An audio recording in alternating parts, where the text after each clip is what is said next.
Allah subhanahu wa ta'ala said in Surah Al-Hijr, ayah number 9, and we have sent down this dhikr, i.e. the Quran, وَإِنَّا لَهُ لَحَافِظُونَ, and we have protected it. Allah is taking it upon himself to protect. And Allah, because he left it unrestricted, it means he protected everything about the Quran, its wordings, its meaning, its recitation. Everything about the Quran has been protected because Allah left it unrestricted. Allah said we protected it. What is it? Everything that relates to it, that comes under it, i.e. the Quran, has been protected. All that to say is this, dear sister. Can you begin to give us some examples of what anyone can perceive as a whole? And I will counter that with you as well, of course. Yes, brother. There are so many holes. I was spoiled for choice, brother. The first hole, brother, is actually the preservation itself. The fact that something is preserved doesn't actually mean it's a miracle. Okay? That's the first thing I want to lead with. Islam is built on this one thing, the miracle of preservation. Because the Quran is meant to be preserved, then it must be from God. That's not true. The works of Shakespeare are preserved, word for word. That doesn't mean they're from God. I could write something today and tell my descendants, preserve it, and they could preserve it word for word. Doesn't mean it's from God. But we'll give the Muslims that. We'll give the Muslims that. Even if we go by that assumption, which is false, that something is preserved is from God, it still isn't preserved. And that's from their own books. Like Yasir Qari said, it's in our own books. The first example I want to say, brother, is from Ibn Ka'b. Now, Ibn Ka'b was one of the 4 people that Muhammad said, take the Quran from them. He said, خُذُوا القرآن من أربعة. Take the Quran from 4 people.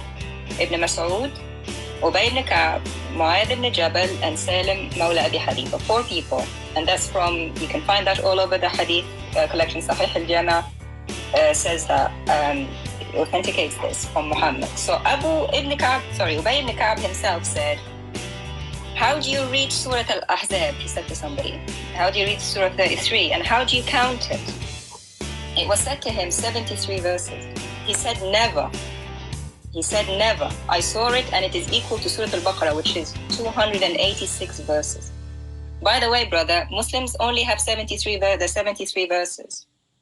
He said it was equal to Surah Al-Baqarah, which is 286, so there are more than 200 verses missing. And he said in those verses was the verse for stoning of the adulterer, man and woman, which still is not in the Quran today. And that's according to Ibn Hazm's Isnad, which is Sahih. He said it's as Sahih and authentic as the sun, Sahih ka-shams, with no doubt. So where are those 200 verses? Absolutely. I mean, these 200 verses have disappeared, among many other things, like, for instance, the stoning verse have disappeared. There are a couple of verses that Aisha herself admitted that the goat ate it. Holy goat. I mean, seriously. I mean, holy goat. I mean, you have a goat that ate part of the Quran, and now we have to rely on the fact that one tradition says that those verses existed. They are in the tummy of a little goat, and now we don't know about them. I mean, give me a break. What happened to this claim that the Quran is preserved? Chapter 15, verse 9. Inna nahnu nazzalna dhikra wa inna lahu lahafidhun. And you say, please, the remembrance here can apply to the Torah also. No.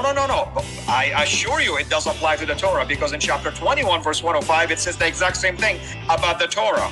And it says that we revealed this after the remembrance. Talking about basically the Zabur, the Psalm. We revealed the Zabur after the remembrance. What is the remembrance then? What did the Zabur come after? The Torah, you know? But all that to say is like this claim, no, it is absolutely preserved. Gee, 200 verses are gone here, 1 verse, stoning verse gone there, 10 verses are in the tummy of a goat, and the list can go on and on and on. I've heard Muslims, brother, say, we don't care what's in the manuscripts, we don't care about the hadith, we don't care any other evidence. The verse in the Quran that you mentioned, it says the Quran will be preserved, so we trust it. I say to them, look, how can you, for something to be proven right, you have to prove it from outside it. You can't ask the book what the book thinks of itself. Obviously, the book will say this is a great book.